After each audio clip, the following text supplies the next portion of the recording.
Assalamualaikum warahmatullahi wabarakatuh. Berjumpa lagi dengan saya pada materi berikutnya, yaitu kali ini kita akan mempelajari tentang output ya.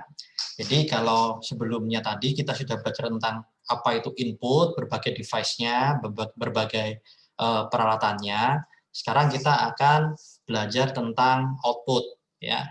Nah, pertama kita harus tahu dulu definisi dari output ya.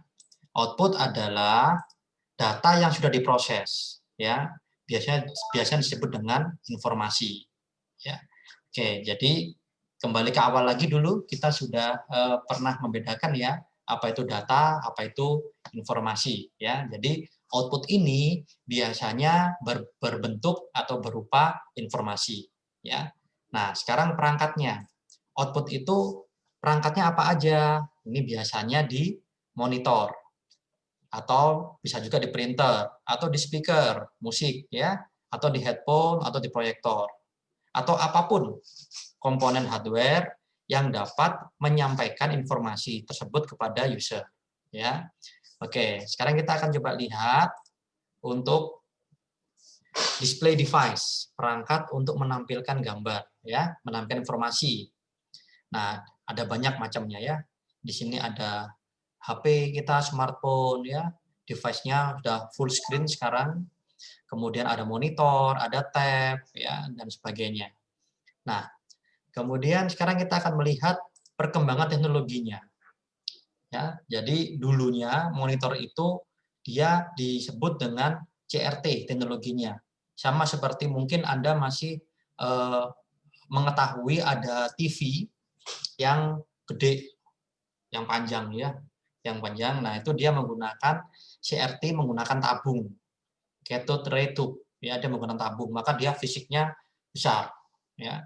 Kemudian berkembang lagi menjadi LCD, liquid crystal display, karena dia menggunakan cairan kristal, maka bisa lebih tipis, jauh lebih tipis.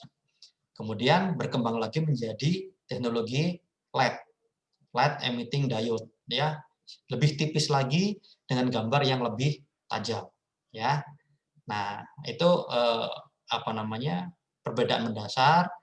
Nanti di tengah-tengah ini ada lagi sebenarnya, ada namanya plasma, teknologi plasma. Cuman jarang yang pakai plasma karena mahal ya.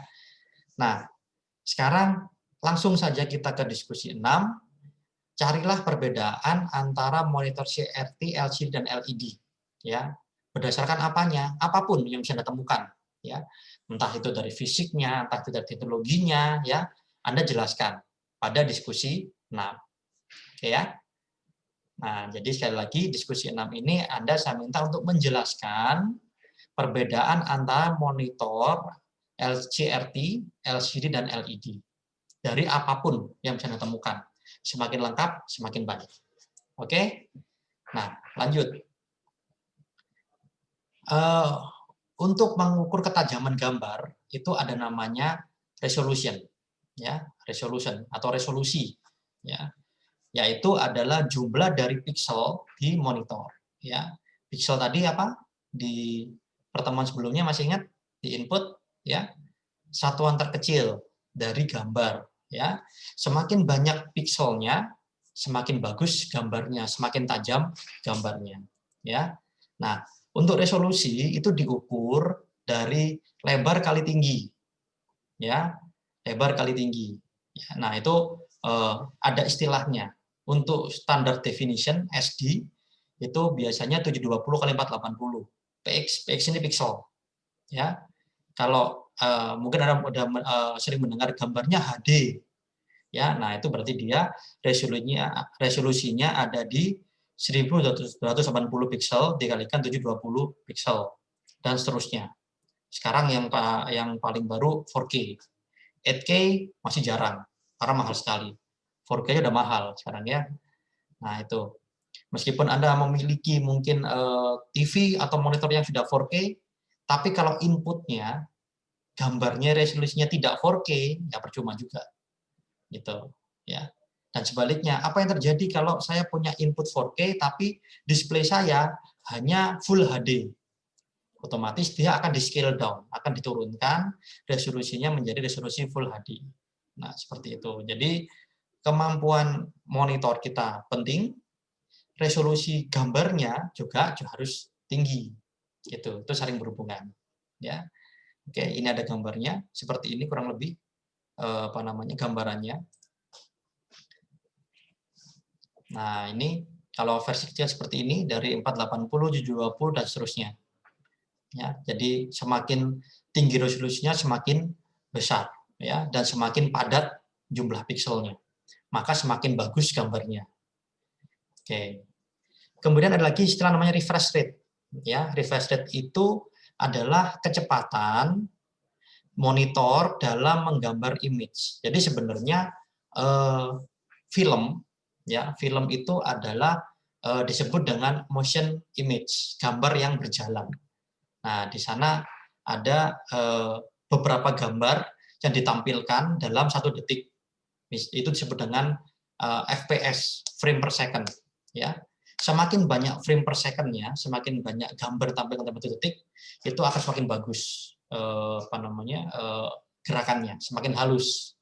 Itu biasanya standarnya berapa sih? 24 ya, 24 frame per second biasanya kalau nggak salah. Nah, untuk refresh rate itu sama ya. Jadi gambar di monitor itu akan digambar ulang, ditampilkan ulang dalam 1 detik ya. Itu standarnya adalah hertz ya. Jadi standar monitor seperti yang saya gunakan umumnya itu adalah 60 hertz. Itu gambar seperti ini. Kalau kita melihat gambar itu hanya ada sedikit beberapa kali gambar ulang. Itu. Ini kalau Anda main game nanti istilahnya lag ya. Lag itu jadi nanti banyak faktornya. Salah satunya bisa dari display Anda yang kurang cepat dalam menggambar ulang dari pergerakan Anda di game. Kalau monitor gaming biasanya minimal dia pakai 144 Hz gitu. Jadi dia lebih cepat dalam menggambar ulang. Hasilnya menjadi lebih halus seperti ini gambarannya. Oke, itu monitornya. Nah, sekarang untuk mengeluarkan gambar ke monitor kita butuh device, perangkat yang dinamakan dengan VGA, Video Graphic Array. Ya, tugasnya dia adalah mengubah sinyal output dari komputer menjadi sinyal ke monitor. Seperti itu. Nah, ada 2 bentuknya secara umum ya. Itu ada yang off board atau disebut dengan card karena bentuknya seperti kartu ya. Ada yang on board seperti ini. Gitu. Jadi Anda lihat di belakang komputer Anda kalau yang menggunakan PC atau laptop di samping ya. Kalau bentuknya yang seperti ini, kalau laptop pasti semua on board. Gitu. Ya. Pak, apakah laptop bisa kita tambahkan VGA off board? Bisa. Sudah ada teknologinya, silakan di googling ya. Anda bisa menggunakan VGA card pada laptop untuk menampilkan performa Anda biasanya untuk main game ya. Nah, oke, kita mengenal lebih dalam tentang VGA ya. VGA itu singkatan dari Video Graphic Array ya. Kemudian bentuknya ada banyak sekarang ya. Seperti ini VGA seperti ini bentuknya. Ini gambarnya analog. Jadi sinyalnya diubah menjadi sinyal analog. Gitu. Jadi yang dikomputerkan data bentuknya digital, kemudian oleh VGA juga menjadi data analog. Oke, otomatis di sini akan terjadi penurunan kualitas gambar. Ya. Nah, agar gambar tidak menurun kualitasnya, itu menggunakan DVI. Ya, DVI ini outputnya tetap digital, sehingga tetap bagus gambarnya. Seperti itu.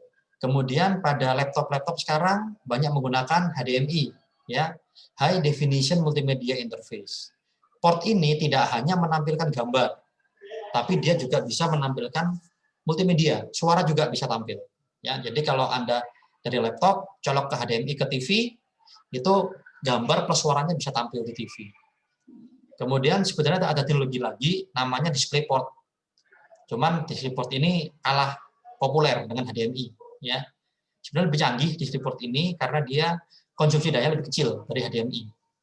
Cuman kalah booming lah dia.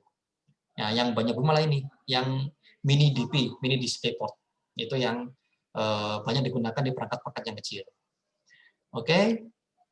Kemudian Kalau kita ngomong VGA, biasanya ada VGA saya 128 bit, 256 bit. Apa sih itu? Nah, sebenarnya bit itu adalah lebar dari busnya memori. Bus itu jalurnya ini, ya.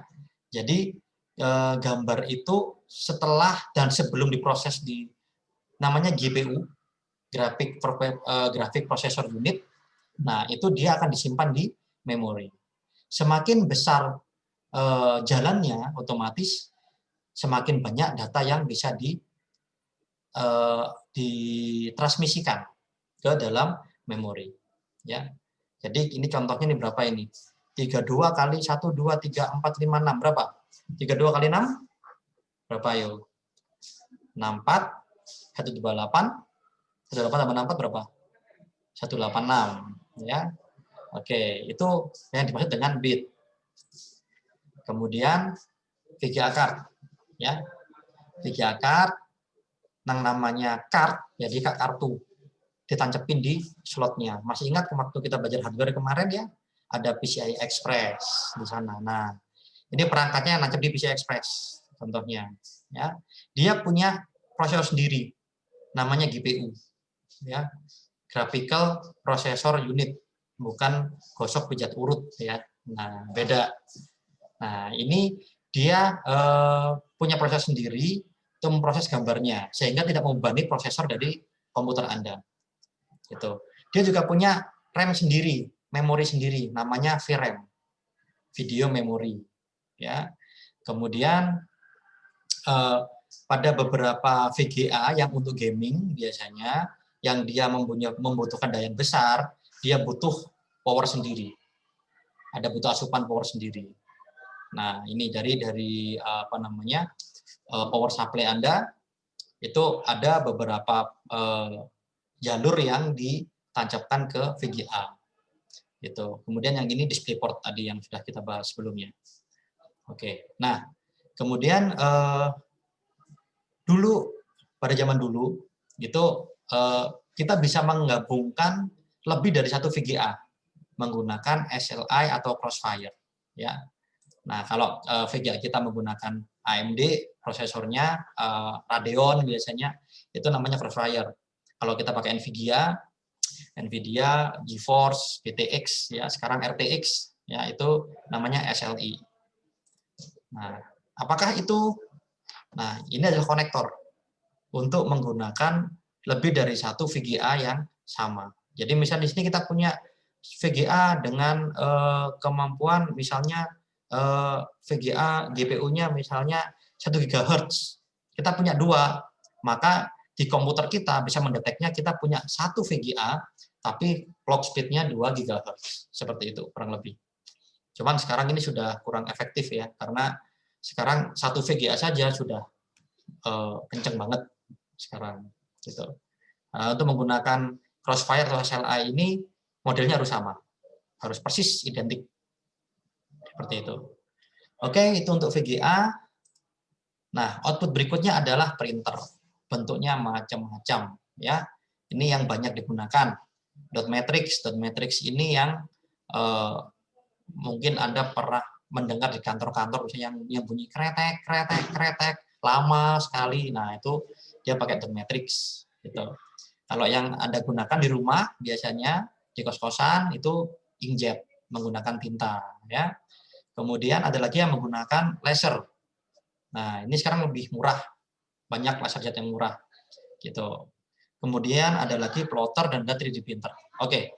Kita lihat satu persatu ya. Dot matrix. Nah, kenapa dia berisik sekali printer ini? Karena dia modelnya seperti mesin ketik zaman dulu, diketuk satu-satu, diketuk seperti ini. Ada print head-nya, diketuk satu-satu. Nah, gitu. Maka dia lambat dan berisik. Gitu. Ya, yang paling umum, paling banyak digunakan itu yang mereknya Epson.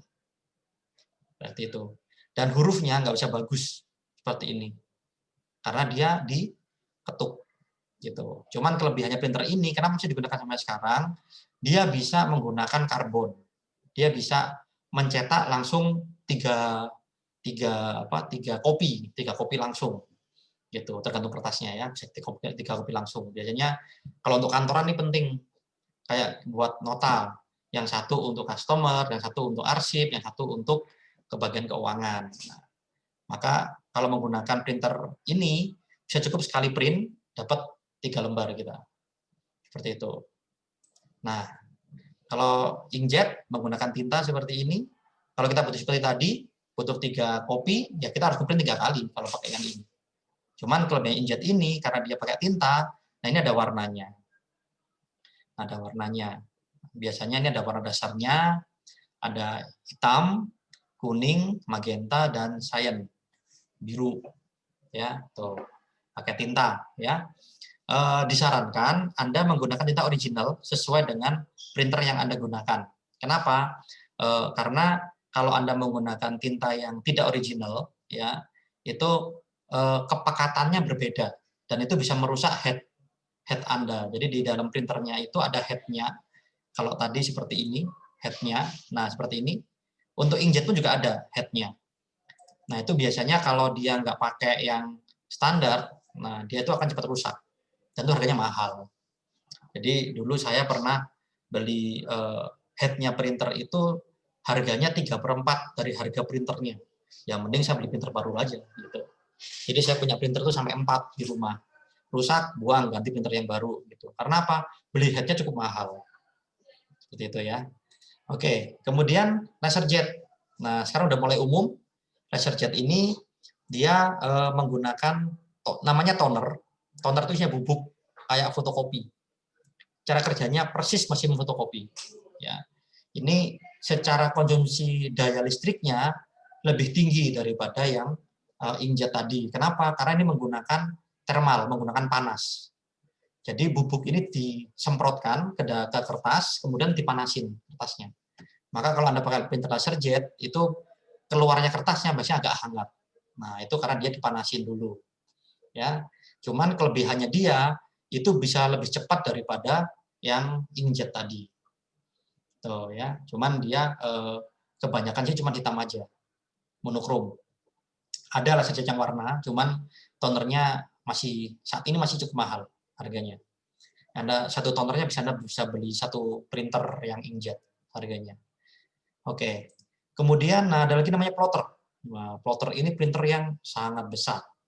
Biasanya digunakan untuk mencetak baliho, spanduk ya. Digital print pakai plotter. Nah, gitu.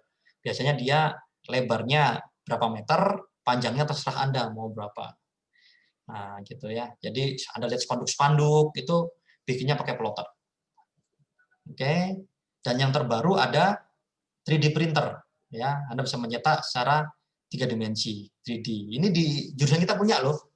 Ada di lab multimedia 3D printer ya. Silakan Anda main-main ke sana. Biasanya di sana yang pakai Pak Juniardi. Gitu, bisa mencetak 3D di sana. Oke. Nah, sekarang di akhir tugasnya adalah sebutkan dan jelaskan secara detail tentang output device yang pernah Anda gunakan. Misal, saya pernah menggunakan printer. Nah, printernya jenis apa, mereknya apa, fungsinya apa? Ya untuk mencetak pasti. Ya. Oh, atau mungkin monitor Anda. Oh, saya menggunakan monitor itu terlalu mainstream, Pak. Saya pakai proyektor. Oke, silahkan Anda ketikkan di sana. Anda jelaskan, gitu ya. Oh, saya ini Pak, saya penyuka musik Pak. Jadi saya menggunakan home theater Pak. Saya pakai home theater di rumah. Itu spesifikasinya seperti ini. Nah, Anda jelasin seperti itu. Oke, silahkan Anda tuliskan di tugas 6. Ya, Anda buka di learning, di tugas 6 Anda tuliskan ini tugasnya. Oke.